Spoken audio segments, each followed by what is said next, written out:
Queremos agradecer do fundo do coração o convite feito pela Federação Espírita do Amapá, na pessoa da sua presidente, Ana Coelho, em nome de quem eu cumprimento a toda a equipe que tornou possível a realização desse evento. E quero dividir com todos vocês a minha gratidão e o meu carinho a todos os amigos aqui, a quem eu cumprimento pessoalmente em nome do Felipe, meu amigo querido, da Cláudia, sua esposa. Em nome deles eu cumprimento a todos os amigos aqui presentes que nos acompanham. Hoje eu aprendi uma coisa nova enquanto eu estava diante do Rio Amazonas e fui indagado sobre o endereço desse teatro onde ocorreria o evento. E então eu aprendi que o endereço aqui é a esquina do Rio Mais Belo com a linha do Equador.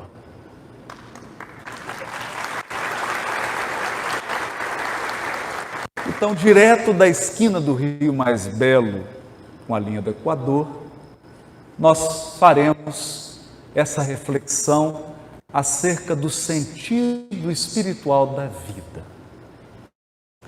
O Benjamin Emmanuel, na obra Pensamento e Vida, nos propõe que o universo pode ser compreendido como uma cadeia de vidas ligadas à grande vida. Uma cadeia de vidas ligadas à grande vida.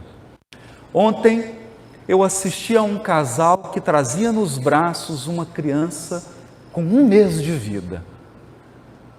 E olhando para a fragilidade daquele bebê, eu pude perceber que nós, da espécie humana, somos os bebês mais frágeis da natureza.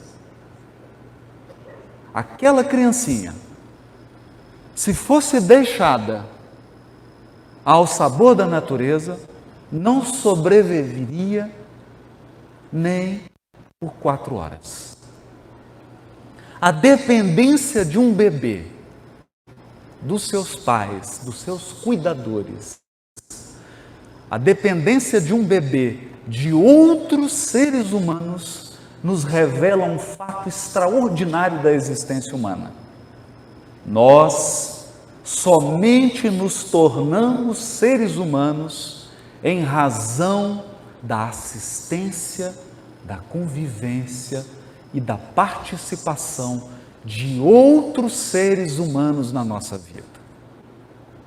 Contemplando aquele bebê, eu pude perceber a força das palavras de Emmanuel quando nos diz que a nossa vida está encaixada numa cadeia de vidas. Muitos pesquisadores já divulgaram um fato que se repete ao longo dos séculos.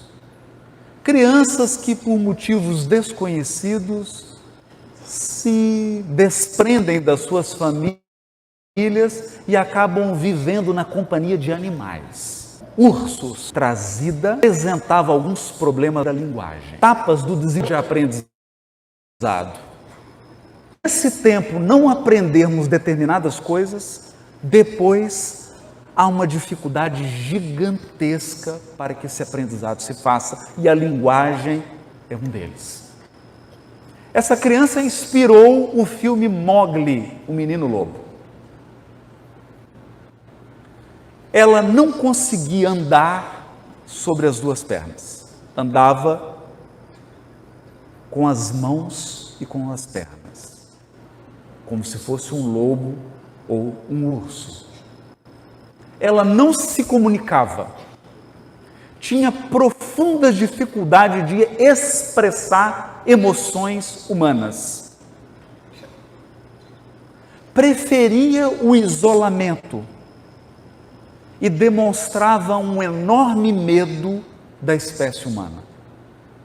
Portanto, Aquela criança que no momento crítico do seu desenvolvimento psicológico e físico estava em contato de animais, havia assimilado o estilo de vida dos animais. E quando nós reparamos uma criança aprendendo a andar, aprendendo a falar a palavra mágica, vovó, não é?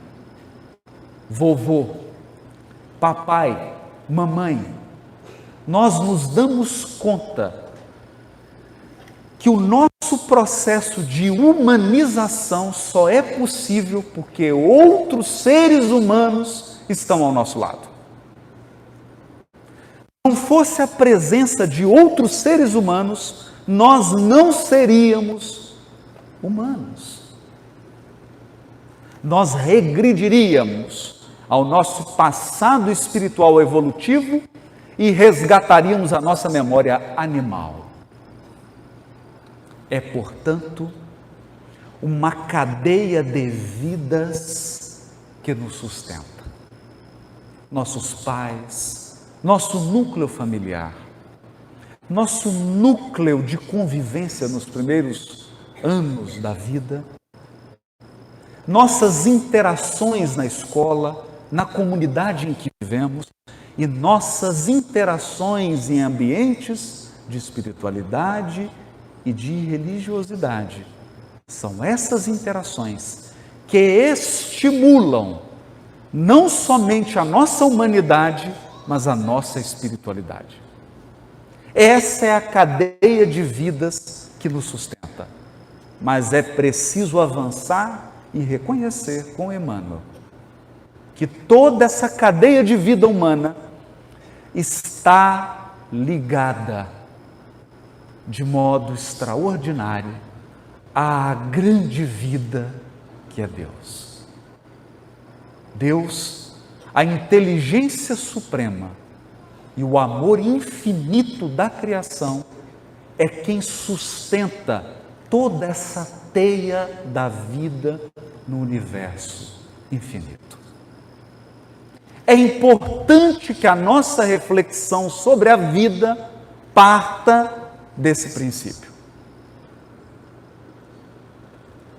O que faz de nós, seres humanos, a única espécie que é capaz de se alienar? Porque nenhuma outra espécie sofre crise de identidade. Somente a espécie humana. Somente o ser humano consegue fazer um mergulho em tão profundo deslocamento a ponto de não sentir a presença de Deus e a ponto de perder o sentido da vida. O sentido da vida. Aqui então, nós nos lembramos de uma fala de Emmanuel quando nos diz: tudo na criação existe. Essa tribuna existe, esse microfone existe, mas viver não é existir apenas. Viver é muito mais do que existir. Até as pedras existem. Então dirá Emmanuel, a vida é a experiência digna da imortalidade. A experiência digna da imortalidade. E aqui então eu convido todos a uma reflexão. Toda vez que nós abordamos o tema vida, é preciso fazer uma distinção entre vida no sentido de circunstância, de acontecimento externo, e vida no sentido de experiência subjetiva. Por exemplo, você pode estar à beira do rio Amazonas, comendo um açaí, né? Um filhote. Aquela brisa do rio, aquele pôr do sol maravilhoso, portanto, tudo externo, o rio, o pôr do sol, a comida, o ambiente, tudo induz ao agradável. E, no entanto, você pode encontrar alguém sentado à margem do rio, num processo de tristeza, de solidão e de profundo desamparo. Como explicar essa desconexão? Por fora, o maravilhoso, o indescritível. Para mim, que sou de Minas e que só vê montanhas, chegar aqui e contemplar esse rio já é alegria. Já é uma alegria.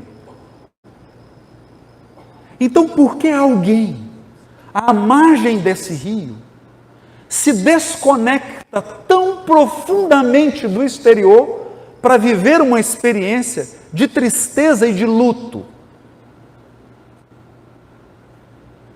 Outro exemplo.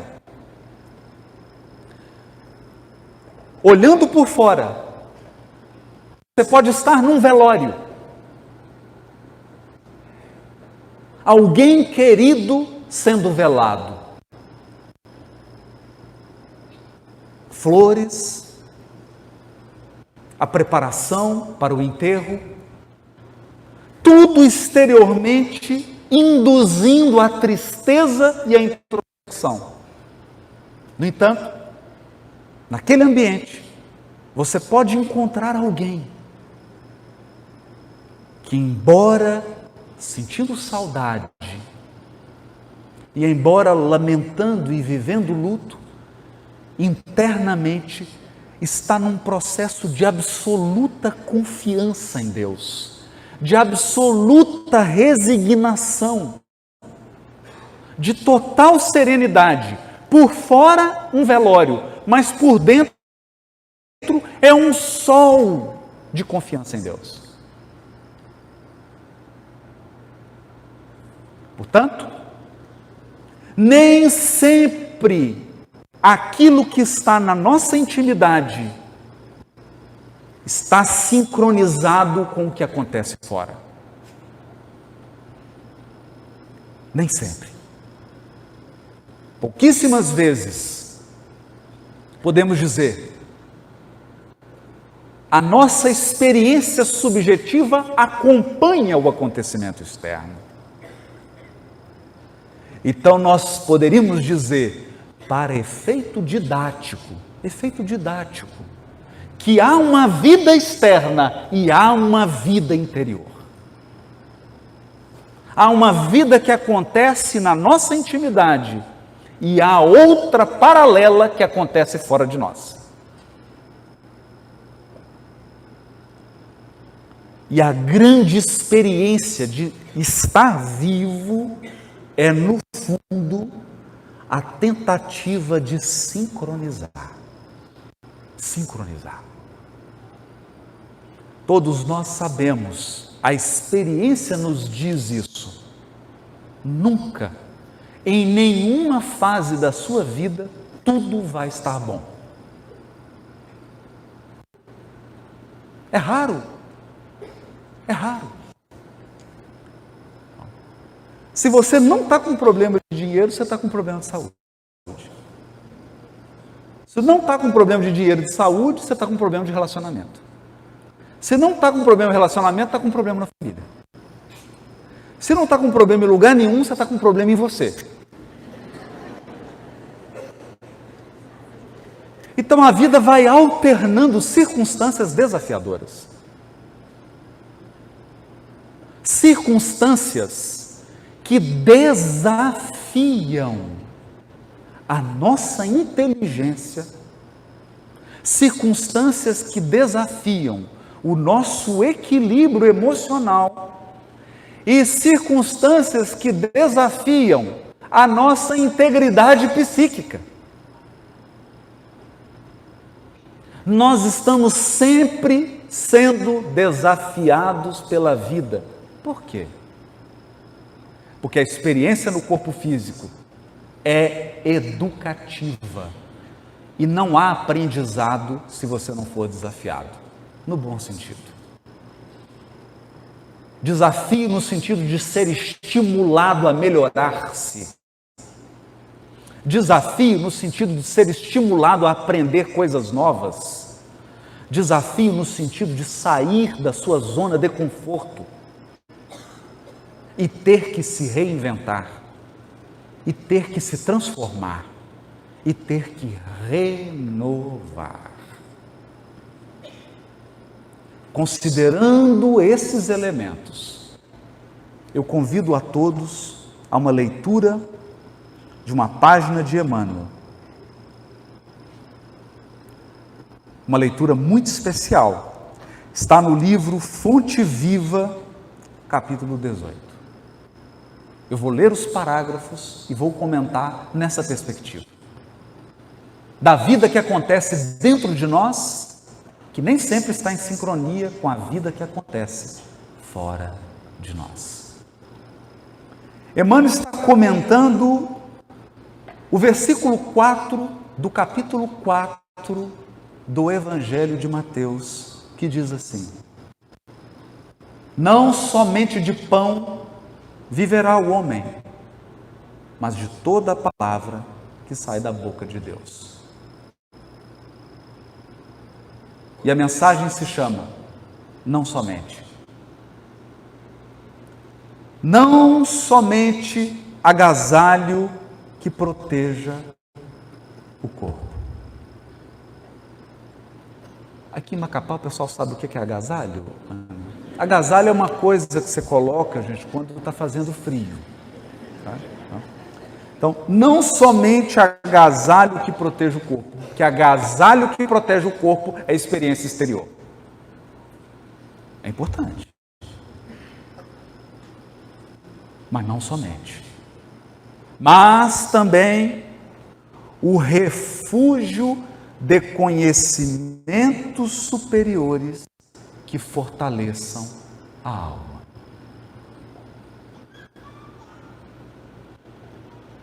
Muitos de nós têm 1, 2, 3, 4, 5 agasalhos, mas quer viver sem conhecimentos superiores para fortalecer a alma.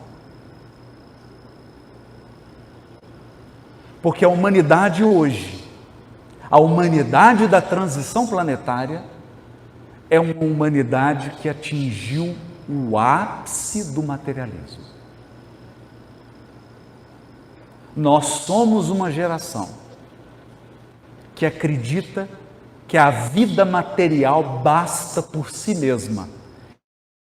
E é por isso que nós atingimos, neste século, o mais elevado índice de depressão e de tristeza. Nunca na história humana nós tivemos milhões de pessoas lutando com a depressão. Embora nunca na história humana nós tivemos, enquanto humanidade, acesso a tantos recursos materiais. Tantos recursos materiais. É um disparate. Então é preciso prover a vida externa, mas também prover a vida interior. E a vida interior pede um agasalho. Contra que frio?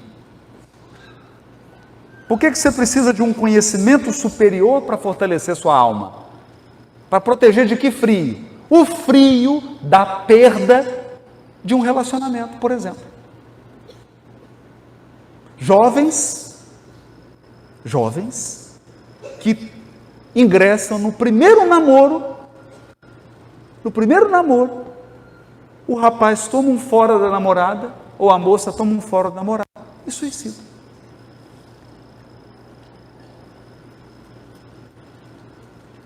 Porque não suportou o frio do abandono. Alguém que perdeu um ente querido não suporta o frio da despedida provisória. Alguém que sofreu um revés financeiro e não suporta o frio da perda. Por quê? Porque ele se concebe, essa pessoa se enxerga como um amontoado de células biológicas que acabam no túmulo. Ele não possui os conhecimentos superiores capazes de aquecer a alma. Não só a beleza da máscara fisionômica. É bonito, Emmanuel, eu vou tentar traduzir porque ele fala muito bonito, eu vou falar assim num português mais... Não só o botox, o fio para esticar, não é? A plástica, o creme do duty free, o creme anti-rugas, não só, mas igualmente a formosura e nobreza dos sentimentos. A formosura e nobreza dos sentimentos. Eu estava em Belo Horizonte e vi um casal bonito, um casal lindo, ele vestido elegante, a esposa linda, entraram num carro lindo, dentro do carro estavam filhos lindos, eu comecei a me sentir feio.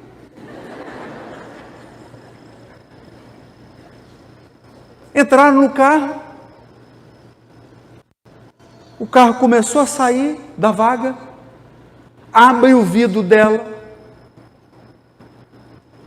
e ela coloca a mão para fora e joga um lixo no chão.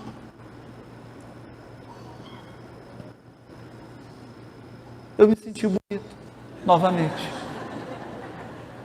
Porque não basta a formosura do corpo, é preciso também a formosura e a nobreza, formosura e nobreza dos sentimentos. A nossa vida interior precisa ser bela. Nós precisamos cultivar formosura interna também. E essa formosura interna, ela se reflete nas palavras que nós escolhemos, na maneira como nós nos comunicamos, na maneira como nós nos expressamos, na maneira como nós pedimos ou exigimos. Isso é formosura, é vida interior. Não apenas a eugenia que aprimora os músculos. Eugenia que aprimora os músculos, para a turma jovem que está aqui, é o malhado, né? Eugenia que aprimora os músculos. Está na musculação, tomando proteína, não é? Está todo o corpo em forma. Mas também a educação que aperfeiçoa as maneiras. Porque a pessoa pode ter um corpo esculpido, mas as maneiras delas são primitivas. Os gestos, o comportamento é grosseiro. Então está havendo um desequilíbrio entre a vida exterior e a vida interior. Aí ele vai mais. Não somente a cirurgia que extirpa o defeito orgânico, mas igualmente o esforço próprio que anula o defeito íntimo. O defeito íntimo, olha isso. Hoje nós temos recursos na medicina para você remover imperfeições do corpo, mas só há um recurso para remover imperfeições da alma: a educação espiritual. E infelizmente, isso não é ensinado nas escolas. Não é ensinado. Nós ensinamos os nossos filhos a serem peritos do Enem, peritos em passar num concurso e conquistar uma vaga na faculdade, mas não lhes damos ferramentas para extirpar, para extrair defeitos morais, defeitos do caráter. E prossegue Emmanuel: não apenas, não só o domicílio confortável para a vida física, mas também a casa invisível dos princípios edificantes, em que o espírito se faça útil, estimado e respeitável. Então nós precisamos construir uma vida interior que nos traga, olha isso aqui, útil, estimado e respeitável. As pessoas precisam nos respeitar, gostar, ter estima e perceber que nós somos prestativos e úteis. Não somente os títulos honrosos que ilustram a personalidade transitória, mas igualmente as virtudes comprovadas na luta objetiva que enriqueçam a consciência eterna. Muitas vezes nós nos perguntamos: por que Deus permite a dor? Se nós somos uma cadeia de vidas ligada à grande vida, por que Deus nos permite enfrentar o sofrimento e a dor? Por quê? Por que a perda de um ente querido? Por que uma doença? Por que um revés financeiro? Por que uma dificuldade afetiva? Por que uma inibição física? Por quê? Porque esses são recursos da evolução para aprimorar e fortalecer a alma. Não fossem as intempéries, não fossem as dificuldades, nós ainda estaríamos nas cavernas. Sem aprimorar a nossa inteligência e sem embelezar os nossos sentimentos. Esses desafios da vida é que nos proporcionam experiência. E nada melhor, não tem nada mais belo do que uma pessoa vivida, uma pessoa cheia de experiência, uma pessoa que já enfrentou inúmeras dificuldades, porque essa pessoa, ela apresenta certas características,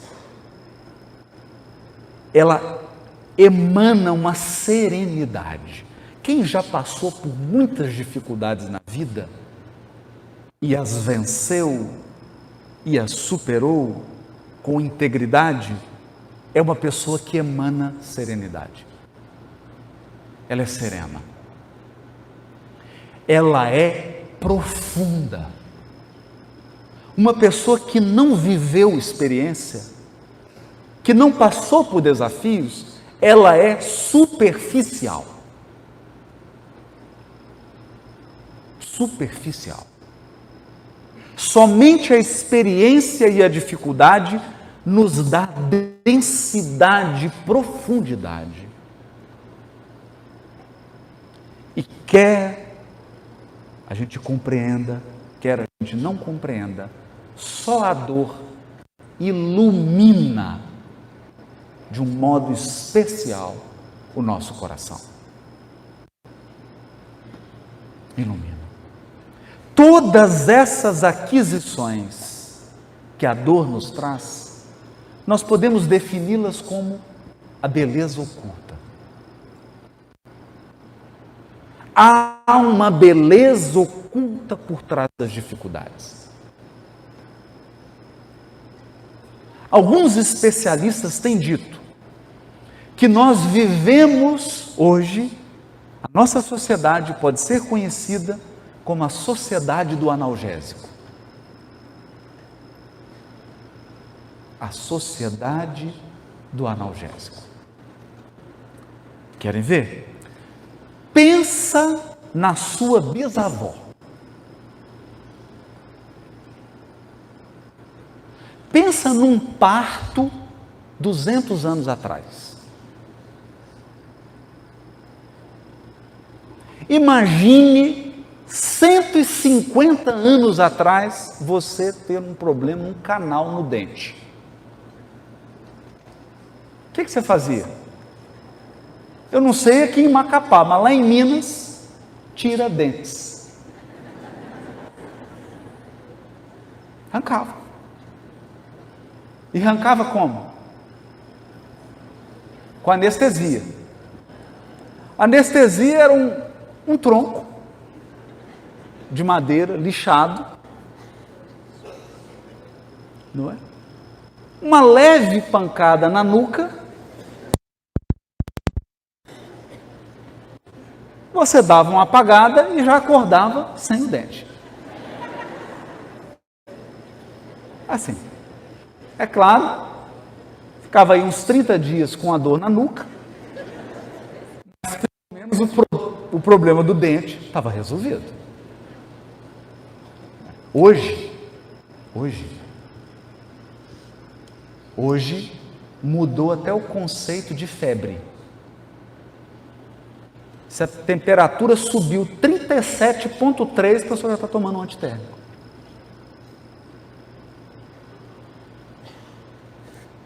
Sociedade do analgésico, em que nós queremos poupar os nossos seres amados de toda a dor, de qualquer dificuldade.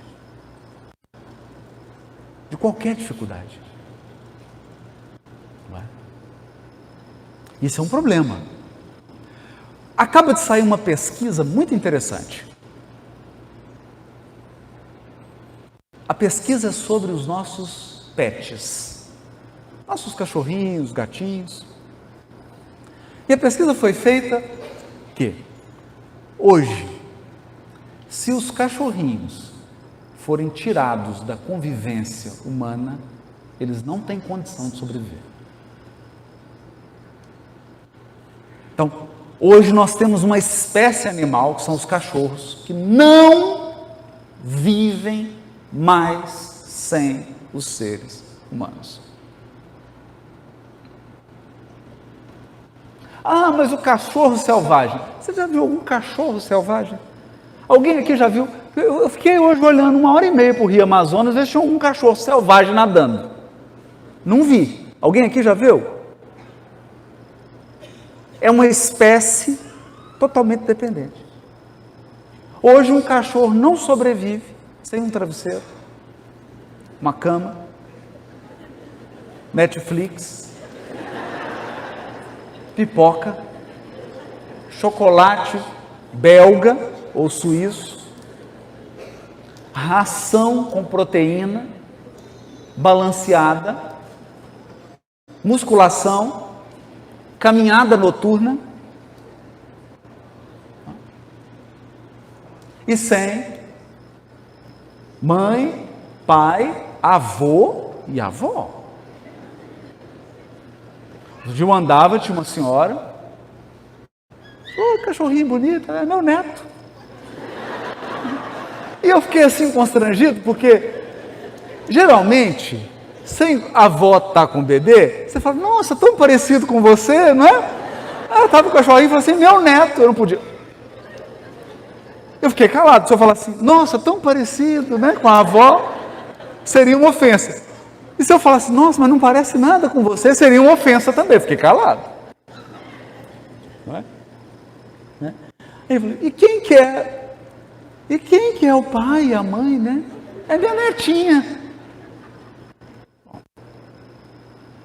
Nós chegamos num ponto em que tentamos a todo custo evitar os obstáculos. Os obstáculos. Então, é sério. Porque nós não temos jovens preparados para o fim de um namoro. Eu perdi pessoas conhecidas na faculdade de medicina que suicidaram porque tiraram nota ruim.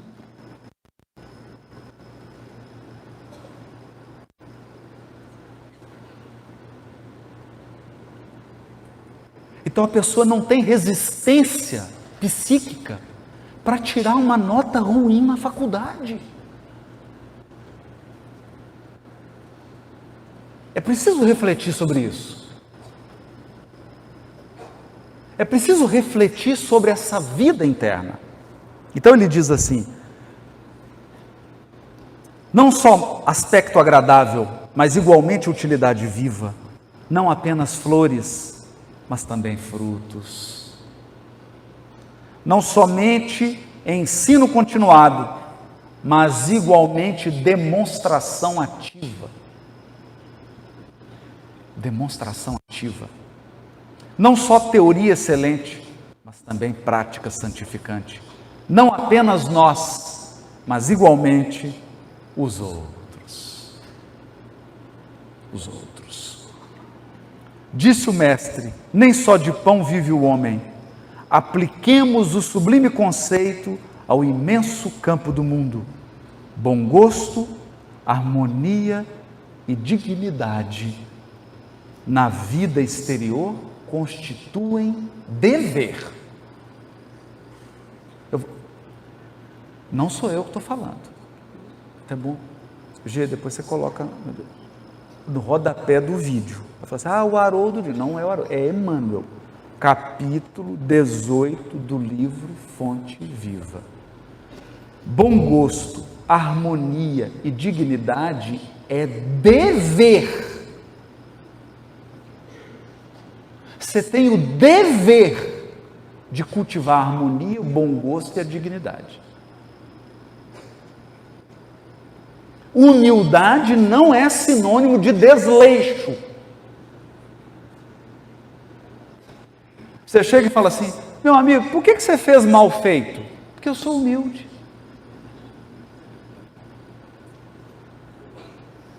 Então, bom gosto, harmonia e dignidade são deveres. Mas não nos esqueçamos da pureza, da elevação e dos recursos sublimes da vida interior. Pureza, elevação e recursos sublimes da vida interior.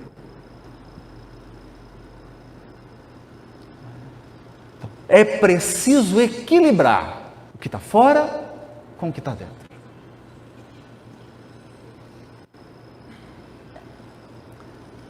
Para que possamos nos dirigir para a eternidade. A eternidade. Nesse momento, nós consideramos que a doutrina espírita possui um conjunto de ferramentas capazes de ajudar a vida interior do ser humano. Ela possui recursos que tornam possível enfrentar a tristeza, a angústia, a solidão, o abandono, a saudade, a perda, o revés. Por quê? Porque a doutrina espírita retira a dificuldade? Não. Porque a doutrina espírita retira o desespero. Com desespero, você perde o sentido da vida. A perda do sentido da vida é fruto do desespero. A criatura é confrontada com uma dificuldade e ela não vê saída.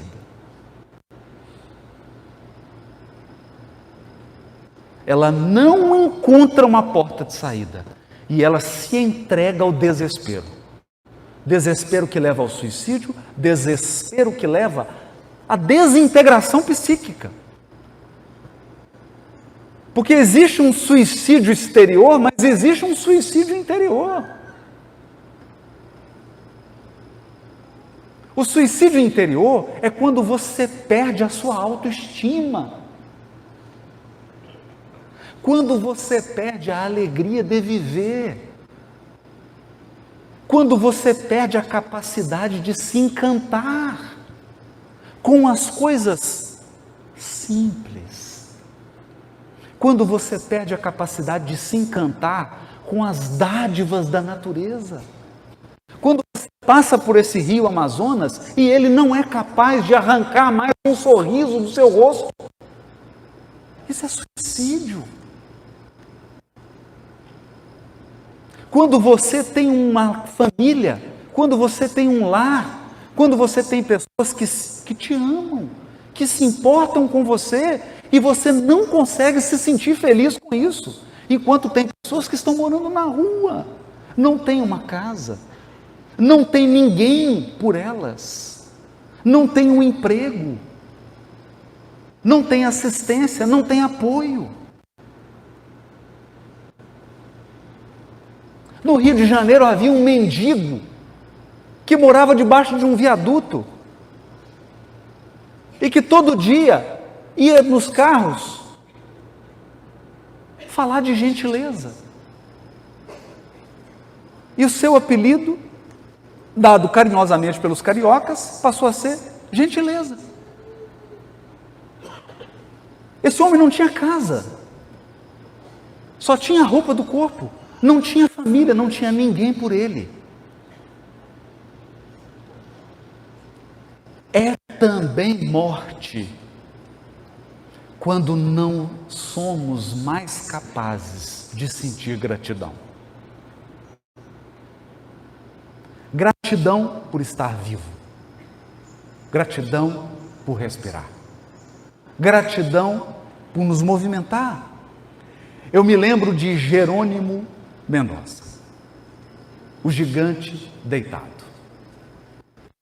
Enquanto eu faço palestra aqui de pé, ele vinha numa cama deitado para falar. E há uma gravação em que uma repórter pergunta para ele: Jerônimo, o que é felicidade para você? Ele fala: para mim, felicidade é poder virar na cama. Porque tem décadas que eu estou deitado e não consigo virar.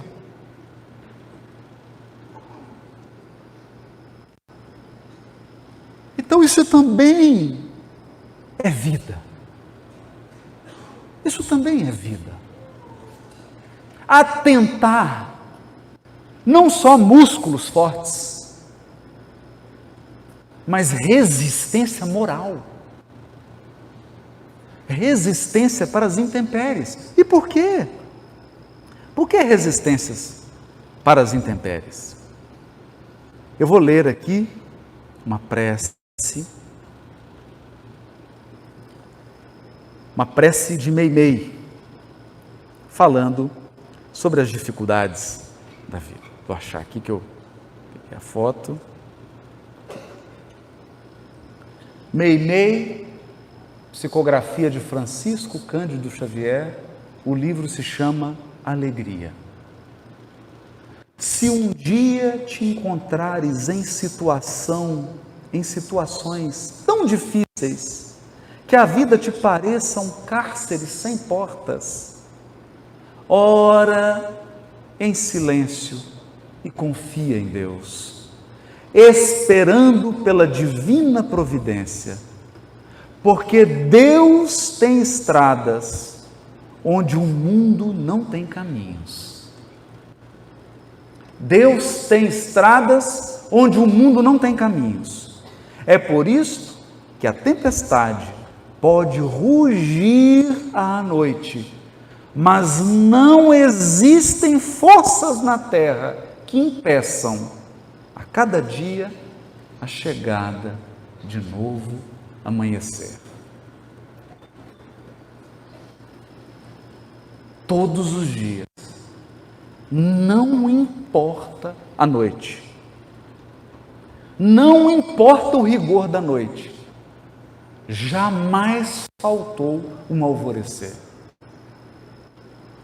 E nós aprendemos na doutrina espírita que somos espíritos imortais e que Deus renova constantemente a nossa vida. Deus renova constantemente a nossa vida.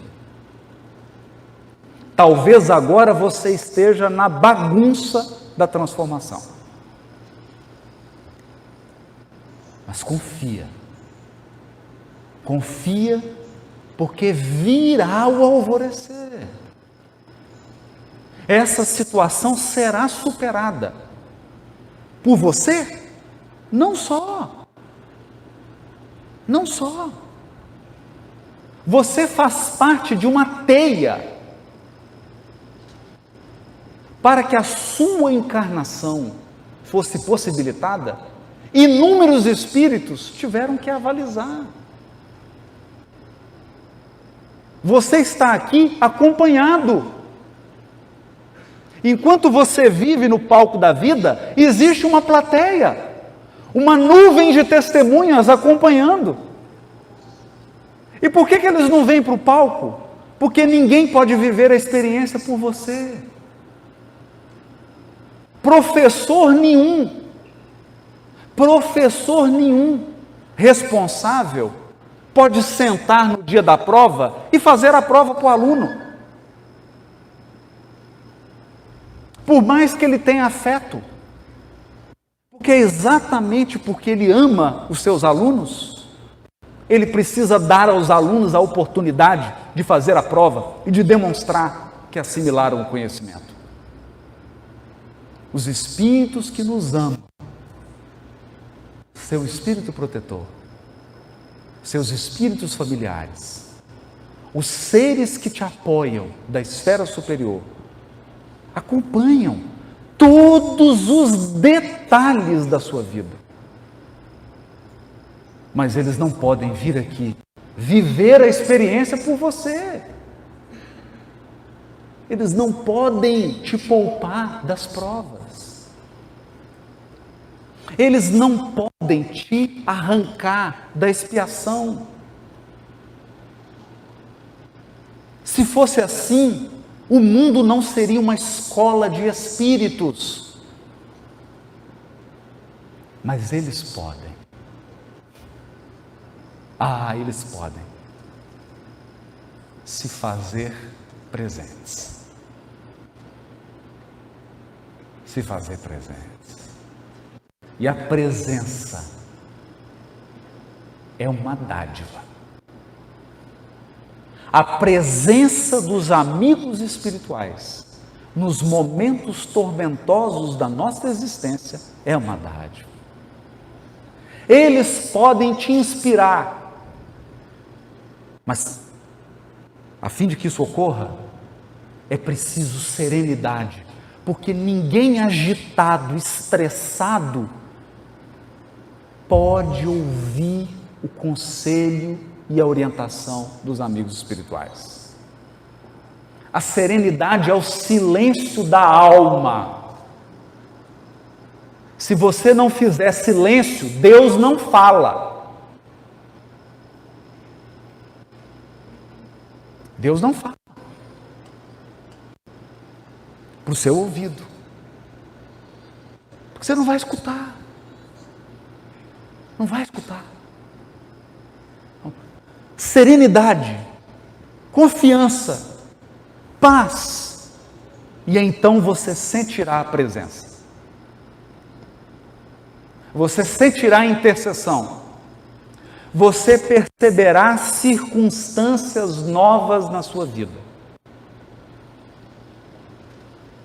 Atenção! Atenção para os imprevistos. Pequenos imprevistos na sua vida podem ser grandes recados. Grandes recados. Um avião que você perde, uma consulta que foi cancelada, um impedimento para chegar no local. Você não tem a visão de conjunto. O que nós julgamos ser algo ruim, pode se revelar uma grande dádiva. Mas particularmente eu aprendi uma coisa. Só há uma maneira de Deus depositar bênçãos nas suas mãos. Elas precisam estar vazias.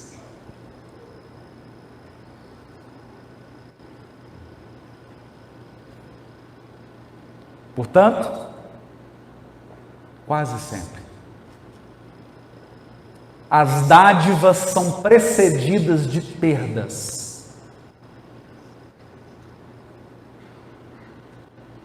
As dádivas são precedidas de perdas. Toda vez que você se aproxima de Deus, Ele tira um pouco de você e coloca um pouco dele. Mas a maioria dos encarnados não está preparado para perder. E, portanto, perdem a grande oportunidade de ganhar um pouco de Deus.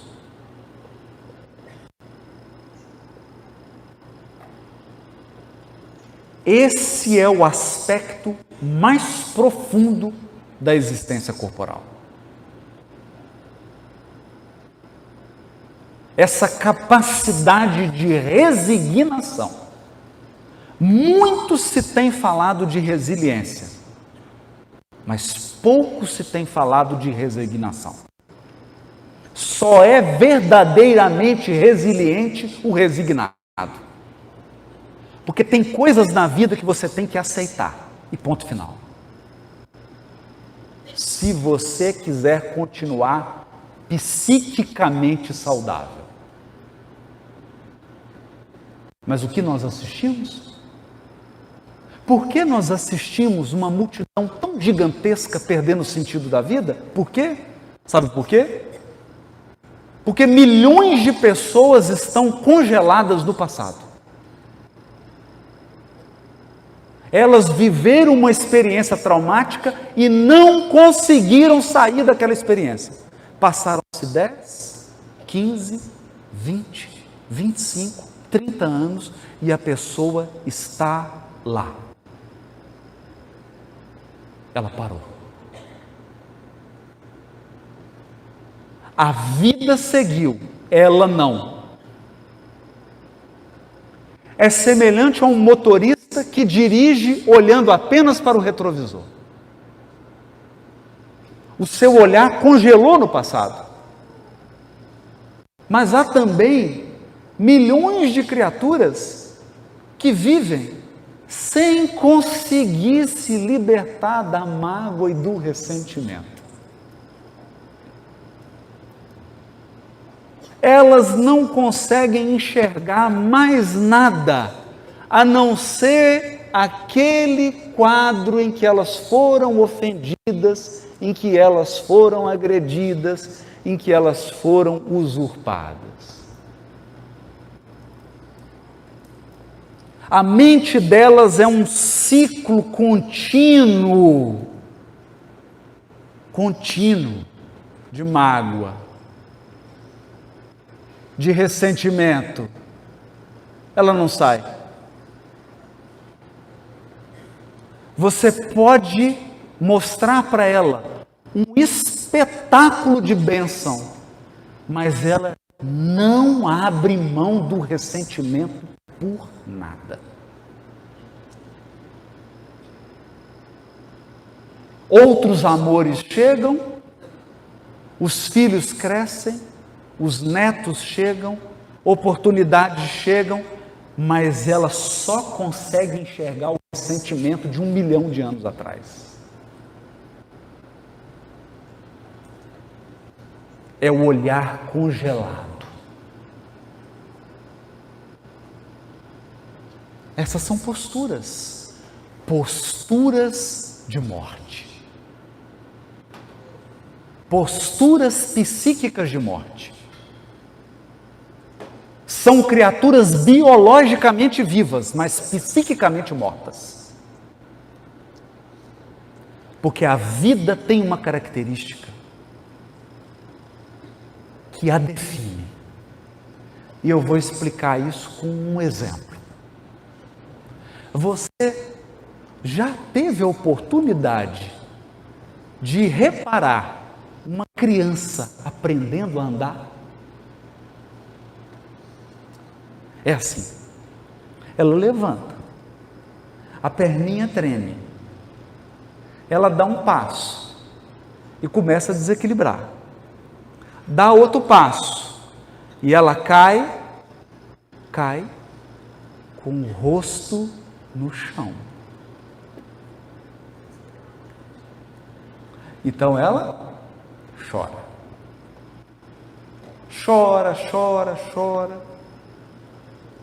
Depois que ela chora, se acalma, o que ela faz? Tenta de novo. Ela levanta, as pernas tremem, ela dá 2, 3 passos, cai de novo. O que ela faz? Vocês já viram alguma criança que tentou andar, caiu com o rosto no chão e tem 15 anos que ela está caída, a barba já crescida, porque desistiu de tentar? Não, isso só faz isso adultos. Somente nós, os adultos, fazemos isso. Porque nós perdemos a capacidade de confiar.